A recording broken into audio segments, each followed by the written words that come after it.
ao Historizando.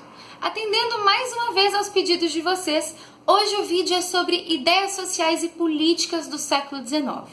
Porém, como são diversas essas ideologias que surgem nesse período, eu vou dividir esse assunto em dois.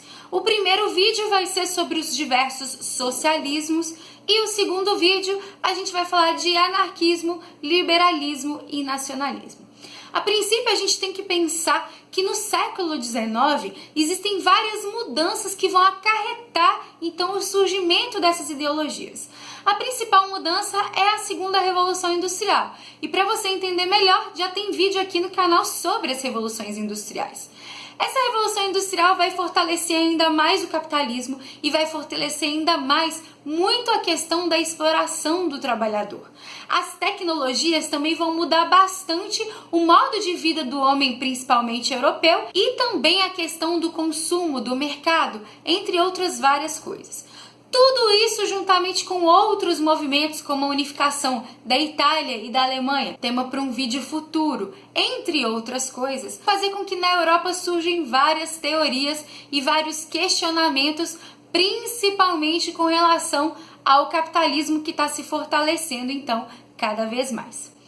A princípio nós temos então o socialismo. Socialismo que tem várias divisões, uma delas é entre o utópico e o científico.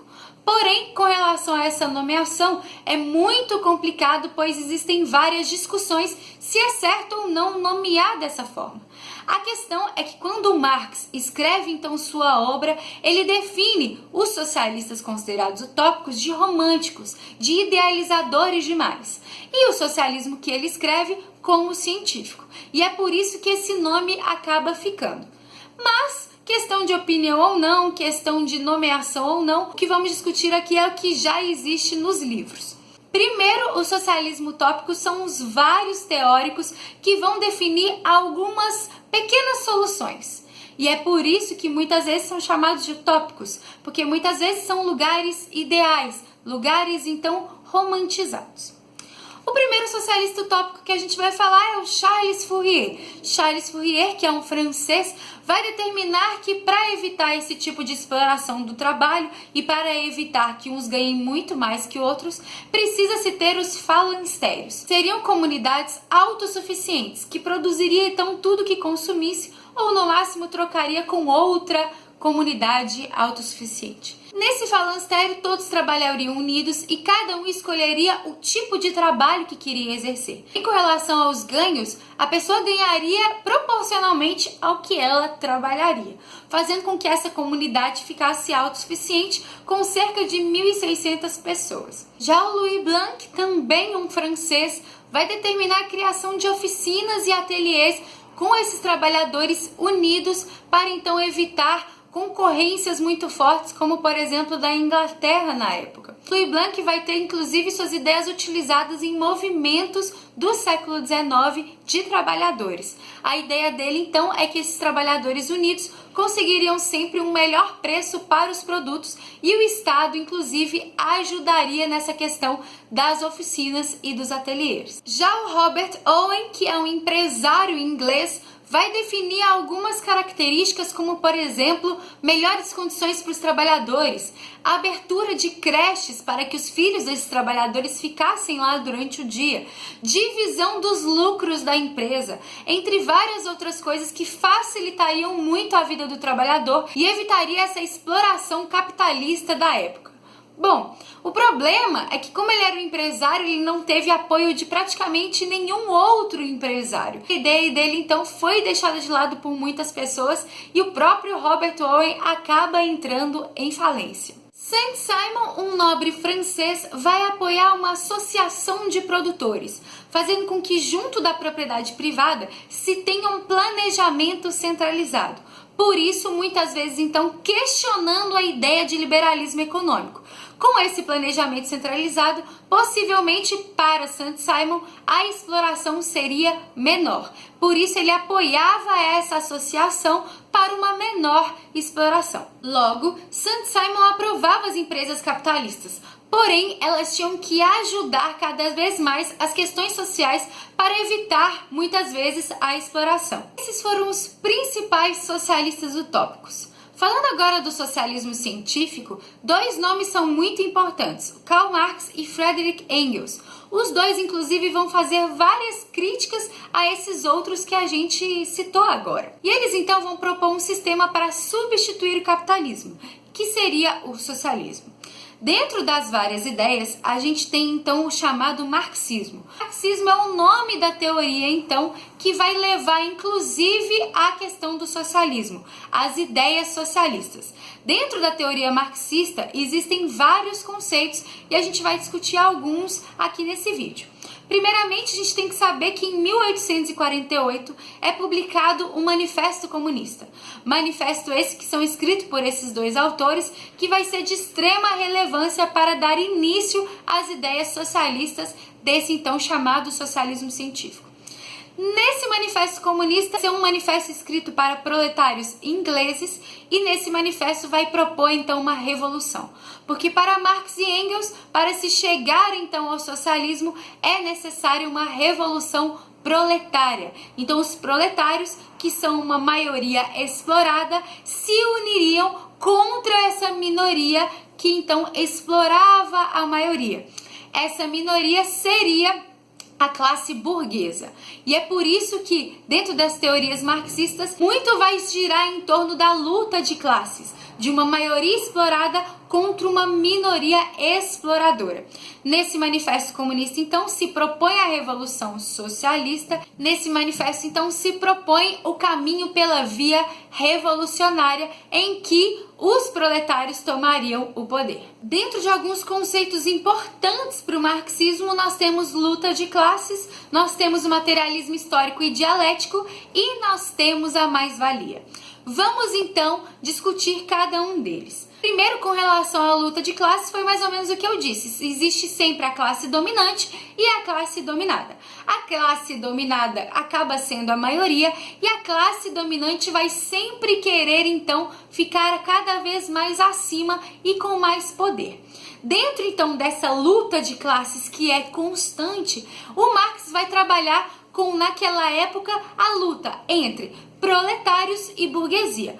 Porém, o Marx discute que isso existe ao longo da história. Por isso, a luta de classes ela sempre existiu. Dentro da questão do materialismo dialético e histórico, existem várias discussões muito complexas em cima disso. Porém, o que geralmente é cobrado e mostrado é sobre a questão de infraestrutura e superestrutura. Para o Marx, então, a sociedade é definida pelos meios de produção que ela tem. Por isso, a economia é a infraestrutura, é a base de uma sociedade. Então, são os meios de produção e como a economia é considerada que vai determinar todo o restante da sociedade. Já a superestrutura é então o que se apoia nessa infraestrutura, nessa economia. E a superestrutura seria a política, a cultura, a religião e todo o resto. Por isso que para o Marx é muito importante os aspectos econômicos e de produção de uma sociedade. Com relação à questão histórica, o Marx então trabalha que esse fator determinante é importante durante todos os períodos históricos.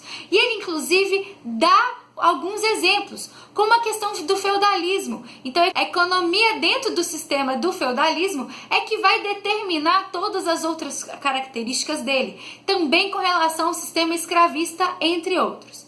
É claro que a obra do Marx é muito grande e complexa para eu simplesmente determinar em vídeos de poucos minutos para vocês.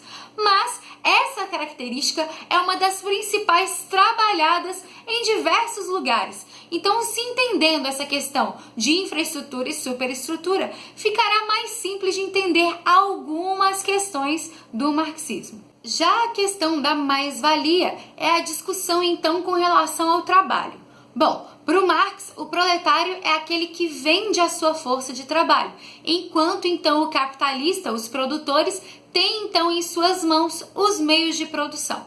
Porém, há uma exploração que é determinada então por essa questão da mais-valia. A mais-valia seria o excedente dessa força de trabalho. porque muitas das vezes esses proletários não recebem pelo que trabalharam, e esse excedente seria a mais-valia que o capitalista vai acabar se transformando em lucro. E é por isso que a questão da desigualdade é muito grande, já que aqueles que têm os meios de produção vão ganhar muito mais do que aqueles que trabalham bastante vendendo a sua força de trabalho. Para o Marx é muito importante conscientizar esse trabalhador da mais-valia, da questão da exploração, para que finalmente então haja essa questão da revolução. Com relação à revolução do proletariado, nós temos as seguintes etapas. Primeiro, dentro da fase capitalista, a gente tem a conscientização desse proletariado e a união então dessa classe, que é a maioria, gerando uma revolução chamada de revolução socialista, da tomada do poder através do socialismo. O socialismo dentro do marxismo é uma fase transitória. Nessa fase transitória você dá poder então a uma maioria, que é o proletário, e você cria então a ditadura do proletariado. Nessa ditadura, tudo fica nas mãos do Estado então controlado por esse proletariado. Assim, o Estado vai distribuir mais e coletivizar todos os bens que o Estado possui. Logo que há essa coletivização e essa maior igualdade, a gente passa então para o sistema chamado comunista. E é por isso que a gente tem que ter muito cuidado, porque em muitos lugares se fala que o socialismo e o comunismo são a mesma coisa, mas não são, pelo menos não na teoria marxista. O comunismo seria a ausência de Estado, a ausência de classe social e então definição de uma plena igualdade. Então a gente tem essas fases. Seria dentro do capitalismo a revolução do proletariado, unindo então junto com a conscientização dessa classe. No socialismo, o proletariado se ascendendo e controlando o Estado e coletivizando as questões do Estado. E no comunismo, a ausência de Estado. Bom, existem algumas características que inclusive se parecem com o anarquismo, por isso fiquem atentos ao próximo vídeo para a gente definir melhor o que é o que. Mas então cuidado para não confundir socialismo com comunismo. Ainda com relação ao socialismo, nós temos o cristianismo social ou o chamado socialismo cristão. Porém, na verdade, isso se intitula a uma reação da Igreja Católica nessa época, já que várias ideologias estavam efervescendo e o capitalismo exercendo uma exploração exacerbada com muitos trabalhadores. E por isso, o Papa Leão XIII, em 1891, lança a encíclica Rerum Novarum, que vai então discutir essas questões de exploração do trabalho em relação ao capitalismo. Mas, ao mesmo tempo, o Papa Leão XIII não apoia o socialismo nessa encíclica, já que o socialismo, principalmente marxista, ele é ateísta. Logo, o Papa vai considerar o marxismo como uma relação de pecado. O Papa, nessa encíclica, vai considerar, então, a exploração do trabalho e essa relação de capitalismo selvagem como negativa, então apoiando uma postura mais neutra, não deixando o capitalismo de lado, porém colocando como negativo essa exploração exacerbada, exigindo um maior equilíbrio. Por isso, a Igreja Católica ela não apoia o socialismo marxista, mas nessa encíclica começa a questionar algumas questões do capitalismo que já estavam sendo questionadas por outras ideologias, inclusive a ideologia socialista. Tanto essa encíclica quanto o Concílio do Vaticano II vai fazer com que surja a chamada Teologia da Libertação. A teologia surge na América Latina e muitos de seus braços aqui no Brasil, e ela vai juntar alguns ideais do socialismo e de igualdade com as questões cristãs, já que muito do cristianismo envolve uma questão de igualdade. Dessa forma, a Teologia da Libertação vai unir princípios religiosos com princípios de igualdades muitas vezes trabalhados na ideologia socialista. Por isso, esse socialismo cristão, na verdade, vai ser uma resposta da Igreja Católica que vai acabar gerando a chamada teologia da libertação. Bom, é isso. Eu espero que vocês tenham gostado. É claro que isso foi um resumo dessas ideias que são bastante complexas. Então, caso tenha alguma dúvida, deixe o comentário aqui embaixo. Se tiver alguma sugestão, também fique à vontade. E se você gostou do vídeo, curte aqui embaixo, se inscreva no canal. Agora a nossa campanha é para os 5.000 inscritos e eu espero que isso aconteça logo. Tem também a página do Facebook e o meu Instagram. Muito obrigada pela sua atenção. Um beijo e até a próxima. Primeiramente, o socialismo utópico, então, são vários os... Primeiramente, o socialismo utópico são vários